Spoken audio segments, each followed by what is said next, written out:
जुलाई महीने में 27 तारीख को एक साइबर फ्रॉड हुआ था, उसके जो कंप्लेनेंट थे उनका नाम प्रियंक पटेल।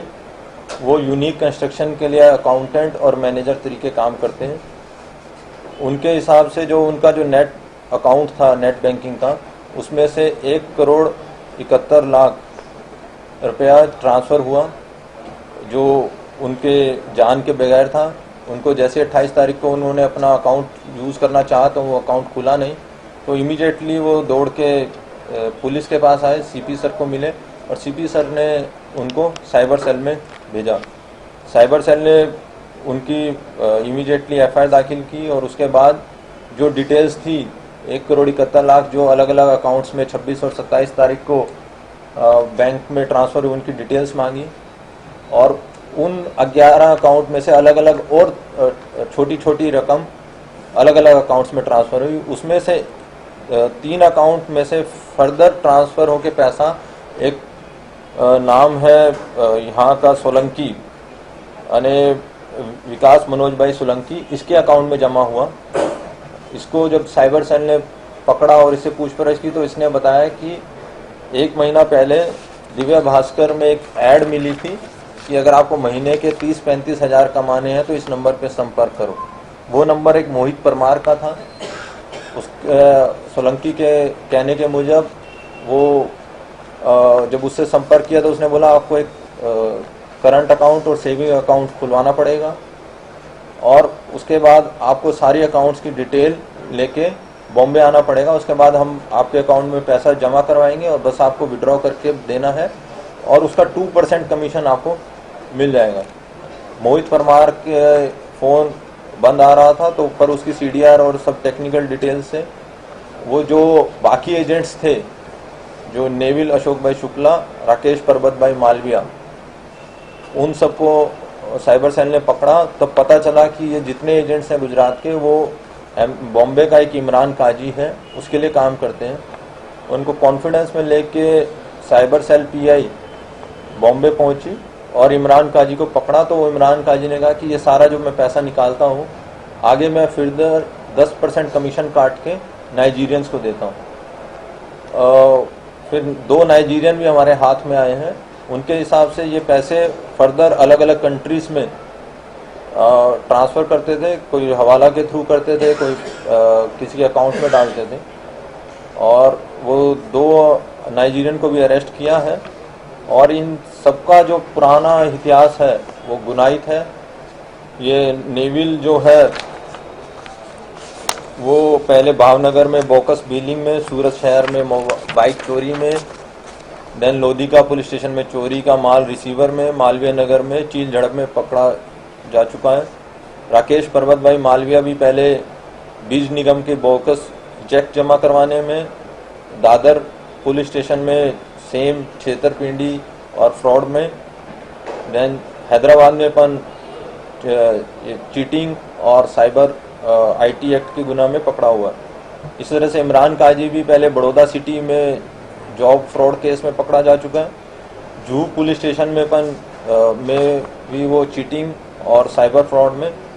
कुल मिला के ये लोग काफ़ी बड़ा जो पूरे इंटरनेशनल स्कैम जिसको कह सकते हैं कि इंटरनेशनल हैकर्स को यूज़ करके लोगों के अकाउंट में से पैसा निकालना और पैसा निकाल के अलग अलग अकाउंट्स क्रिएट करवाना, उसमें से विड्रॉ करवाना, विड्रॉ करवा के फिर फर्दर वापस हवाला के थ्रू अथवा दूसरे मीन्स के थ्रू वापस उस हैकर तक या फिर जो इनका जो मेन है उसको भेजना है।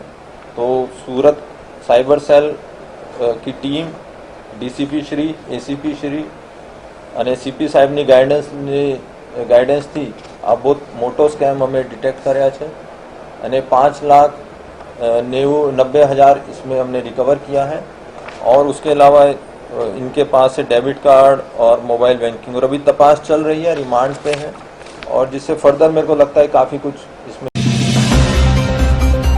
मारू नाम पटेल मोहम्मद इद्रीस है અને હું 1 વર્ષથી પ્રસન્ના પલપલ કંપનીના અંદર એસી બસ જે મોટી બસો ચાલે છે તેમાં હું નોકરી કરું છું। હવે અમે જે હમણે 5 દિવસ પહેલાં સવારે 5 વાગે ભેગા થઈને બધા ડ્રાઈવરો મળીને જે અમારા સીજીએમ સાહેબ છે કદમ સાહેબ તેમને અમે રજૂઆત કરી હતી કે ભાઈ કે અમારો પગાર કે ભાઈ હમણાં 8 કલાકનો 16 કલાક નોકરી કરાવીને 8 કલાકનો પગાર આપતા હતા કે ભાઈ લોકડાઉનના હિસાબે અમે 3 મહિના આ રીતના અમે ચલાવી લીધું, પરંતુ હવે કેવી રીતના ચાલ્યું કે બધું ખુલી ગયું છે અને બસ પણ સારી રીતના ચાલી રહી છે. અને એ દરમિયાન અમે કીધું કે અમારો જે બેઝિક પગાર છે અને જે ઇન્સેન્ટિવ અમારી 5200 રૂપિયા આવતી હતી તે અને જે અમારા વીકલી વીક ઓફ હતા તે પણ એમણે બંધ કરી દીધા હતા. તે પણ અમારા પાછા ચાલુ કરો તો એમણે અમને બાહેધરી આપી હતી અને તેના અમારી પાસે પ્રૂફ પણ છે. વિડીયો તરીકે અમે રેકોર્ડિંગ પણ કર્યું છે એમણે જે અમને કીધું હતું તે. અને આજે એ લોકો એમ કે અમને ગઈકાલે સવારમાં ડેપોમાં ગયા, અમે જાણી જોઈને ડેપોમાંથી બહાર નથી નીકળ્યા, પણ અમને એમ કહેવામાં આવ્યું કે આટલા પગારોમાં તમારે નોકરી કરવી હોય તો કરો, નહીં તો આપણે ગેટ ખુલ્લા છે, તમે ગેટની બહાર જઈ શકો છો, અમે નવા ડ્રાઈવરોની ભરતી કરી લઈશું. એમ કરીને બધા ડ્રાઈવરોને અમને ગેટની બહાર કાઢી મૂક્યા છે અને હાલમાં અહીંયા 40 ડ્રાઈવરો ભેગા મળીને આ રજૂઆત કરી રહ્યા છે. ગઈકાલે સોશિયલ મીડિયાના માધ્યમથી માહિતી મળી, પછી મેં વ્યક્તિગત રીતે હોંગકોંગ ફોન કરીને પણ માહિતી લેવાનો પ્રયત્ન કર્યો હતો. એમાં એટલી વાત ચોક્કસ સામે આવી હતી કે ચાઇનાના એક કપલ કે જે કુરિયર તરીકે કામ કરતું હતું, ચાઇનાની અંદર 4% પોલિશ ડાયમંડ ઉપર ટેક્સ લાગે છે. હોંગકોંગ એ ફ્રી ટ્રેડ ઝોન છે. ફ્રી ટ્રેડ ઝોન હોવાના કારણે ઘણા ભારતીયોની અને ચાઇનીઝ વેપારીઓની પણ હોંગકોંગની અંદર ડાયમંડ ટ્રેડિંગની ઓફિસો છે. આ જે લોકો ચાઇનાથી ઓર્ડર હોય એ લોકોને સપ્લાય કરવા માટે કુરિયરના મારફતે આ માલ ચાઇનાની અંદર જતો હોય છે. પરંતુ આ ટેક્સ ચોરી ફક્ત ચાઇનાના વેપારીઓ માટે, ભારતની આ વેપારી માટે આ ટેક્સ બાબતનું કોઈ અનલીગલ કે લીગલી રીતે આમ ડાયરેક્ટ આપણે કહીએ તો સંકળાયેલા નથી. પરંતુ જે કંઈ ઘટના બની છે એ ઘટનાના આધાર ઉપર અત્યારે ચાઇના ગવર્મેન્ટ આ કુરિયર કપલને ઇન્ક્વાયરી કરી રહ્યું છે કે ભાઈ તમે કઈ કઈ કંપનીના માલ કોની પાસેથી લેતા હતા, કઈ કંપની આગળથી અને કોને સપ્લાય કરતા હતા ચાઇનાની અંદર, એને લિંક મેળવવાનો અત્યારે એ લોકો પ્રયત્ન કરી રહ્યા છે. પ્રાપ્ત માહિતી મુજબ અત્યારે 100 કરતાં વધારે ભારતીય અને ચાઇનીઝ વેપારીઓ આ ષડયંત્રમાં સંડોવાયેલા હોય એવું ચાઇના ગવર્મેન્ટનું કહેવું છે. સુરત અને મુંબઈને કેવી અસર થશે આનાથી? આ કોઈ મોટો વેપાર આપણે ચાઇના સાથે આમ તો ડાયરેક્ટ છે નહીં, ફક્ત 4% જ આપણે ચાઇના સાથેનો વ્યવહાર છે. હાલ પૂરતું તો કંપનીના જે કંઈ કંપનીના નામો ખુલશે, એમનો જે કંઈ સ્ટાફ હશે એમની હેરાનગતિનો પ્રશ્ન અત્યારે ઉપસ્થિત થશે, પરંતુ ડાયમંડ ઇન્ડસ્ટ્રી ઉપર એની કોઈ મોટી નેગેટિવ ઇમ્પેક્ટ અત્યારે ઊભી થશે એવું દેખાઈ નથી રહ્યું. नमस्कार, मैं प्रशांत सुंबे, डीसीपी जोन 4 सूरत।